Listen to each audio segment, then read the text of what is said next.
Assalamualaikum warahmatullahi wabarakatuh.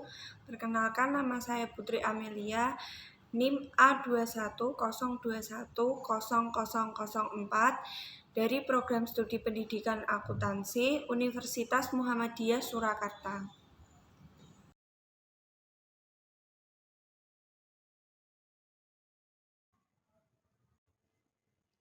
Tantangan perekonomian nasional dibagi menjadi dua, yaitu internal dan eksternal.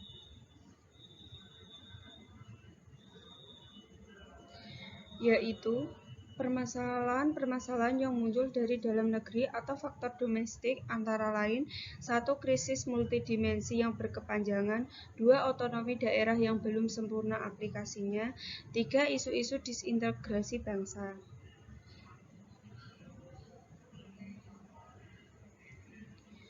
Eksternal yaitu masalah-masalah yang mempengaruhi secara tidak langsung yang datang dari luar negara, seperti globalisasi yang tidak dapat dihindari, isu-isu perdagangan bebas. Beberapa hal penting yang menjadi pelajaran dari krisis ekonomi 1998 tahun yang lalu. 1. Pembangunan ekonomi yang tidak berbasis pada kekuatan sendiri, tetapi tertumpu pada utang dan impor. Hal ini sangat rentan terhadap perubahan faktor eksternal dan membawa dalam krisis yang berkepanjangan. Pendekatan yang serba sentralistik, seragam, dan hanya berpusat pada pemerintah.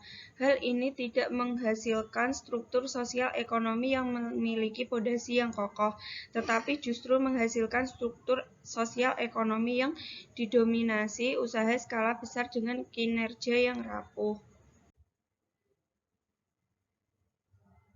Dari pelajaran di atas, maka harus dibuat rancangan strategi dan kebijakan pembangunan yang komprehensif dan jangka menengah sampai jauh. Salah satu bentuk aktualisasi tersebut dengan muncul wacana pembangunan atau pengembangan usaha mikro, kecil, dan menengah atau UMKM. Definisi UMKM. Menteri Negara Koperasi dan UKM. UKM adalah usaha kecil termasuk usaha mikro, merupakan suatu badan usaha milik warga negara Indonesia, baik perseorangan maupun per badan hukum yang memiliki kekayaan bersih, tidak termasuk tanah dan bangunan sebanyak-banyaknya sebesar 200 juta atau mempunyai hasil penjualan rata-rata per tahun 1 miliar dan usaha tersebut berdiri sendiri. Usaha kecil dan mikro. 1. Milik individu atau warga negara Indonesia. 2. Berbadan hukum. 3. Kekayaan bersih maksimal 200 juta. 4. Hasil penjualan atau nilai omset rata-rata 1 miliar per tahun. Usaha menengah adalah badan usaha milik warga negara Indonesia yang memiliki kekayaan bersih lebih besar dari 200 juta sampai 10 miliar, tidak termasuk tanah dan bangunan tempat usaha. Klasifikasi usaha dilihat dari nilai kekayaannya. Nilai kekayaan usaha kecil dan mikro maksimal 200 juta. Usaha menengah 200 juta sampai 10 miliar. Usaha besar di atas 10 miliar. Biro Pusat Statistik atau BPS. Usaha kecil adalah perusahaan, baik yang berbadan hukum atau tidak, yang mempunyai tenaga kerja 5-9 orang termasuk pemilik usaha atau pengusaha. Klasifikasi usaha dilihat dari jumlah tenaga kerjanya.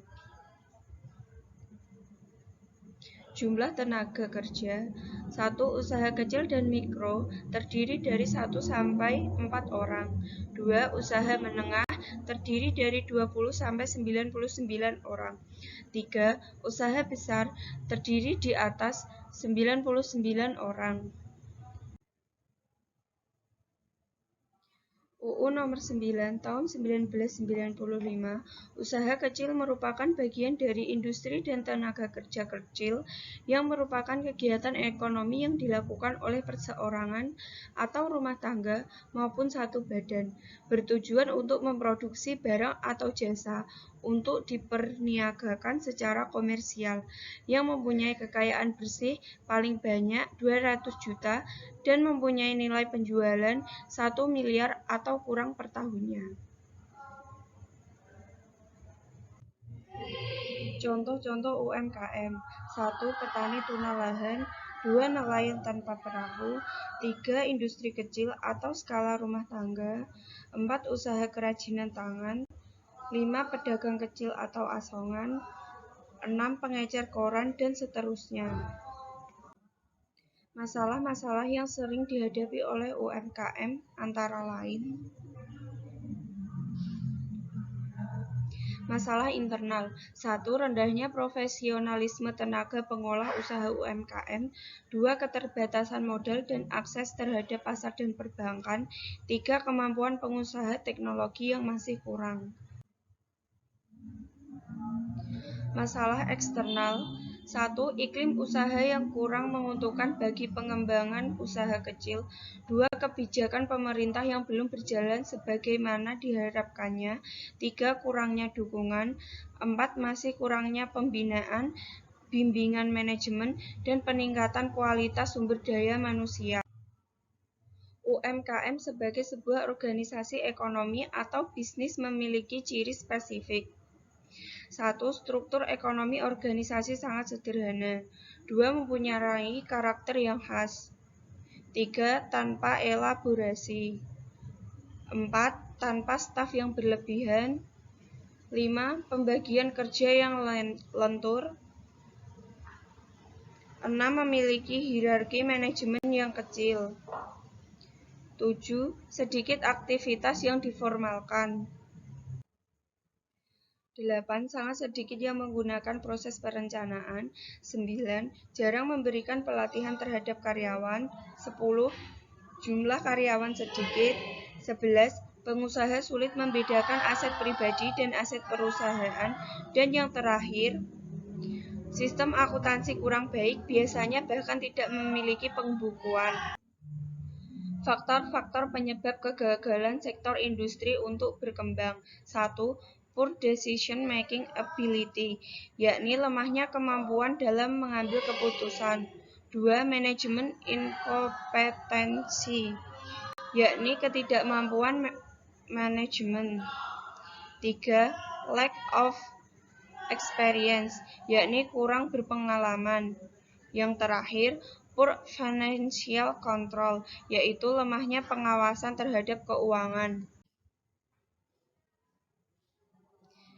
5. Deterioration of working capital, yakni kemerosotan posisi modal kerja. 6. Declining sales, artinya sering menemukan penurunan pada volume penjualan. 7. Declining profit, yaitu buruknya manajemen mendorong terjadinya penurunan laba atau keuntungan. 8. Increasing debt, sebaliknya hutang terus meningkat. Kendala-kendala lain yang mempengaruhi sulitnya pengembangan UMKM adalah adanya pemikiran-pemikiran atau mitos yang salah kaprah, antara lain mitos akan adanya kecenderungan pemikiran bahwa alokasi sumber daya pembangunan diprioritaskan menurut dimensi rasional lebih penting daripada dimensi normal, dimensi material lebih pada dimensi institusional, dan dimensi ekonomi lebih penting daripada dimensi sosialnya. 2. Mitos bahwa pendekatan pembangunan yang berasal dari atas lebih mudah dan lebih baik daripada pembangunan dengan pendekatan dari bawah, yang berasal dari aspirasi pembangunan di tingkat grassroots. 3. Mitos bahwa pembangunan masyarakat lebih membutuhkan bantuan material atau fisik daripada bantuan keterampilan teknis dan manajerial. 4. Mitos bahwa pengetahuan dan teknologi impor selalu lebih baik daripada teknologi tradisional. 5. Mitos bahwa kelembagaan lokal cenderung tidak efisien atau bahkan tidak efektif serta menghambat proses pemberdayaan masyarakat itu sendiri. 6. Mitos bahwa masyarakat di lapisan bawah tidak tahu akan apa yang diperlukan dan bagaimana memperbaiki nasibnya. 7. Mitos bahwa berbagai kemiskinan yang terjadi merupakan akibat ketidakmampuan, kebodohan, dan kemalasan orang miskin itu sendiri. 8. Mitos bahwa efisiensi merupakan tujuan utama pembangunan dan tujuan dari alokasi sumber daya masyarakat. 9. Mitos bahwa sektor pertanian dan pedesaan merupakan sektor yang inferior, tradisional, kurang produktif, dan memiliki masa pengembalian investasi yang panjang sehingga tidak perlu diprioritaskan pengembangannya.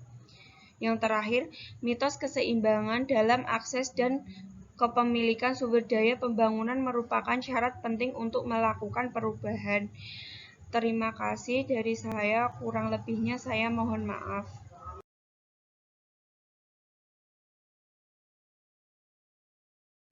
Sekian dari saya, kurang lebihnya saya mohon maaf. Wassalamualaikum warahmatullahi wabarakatuh.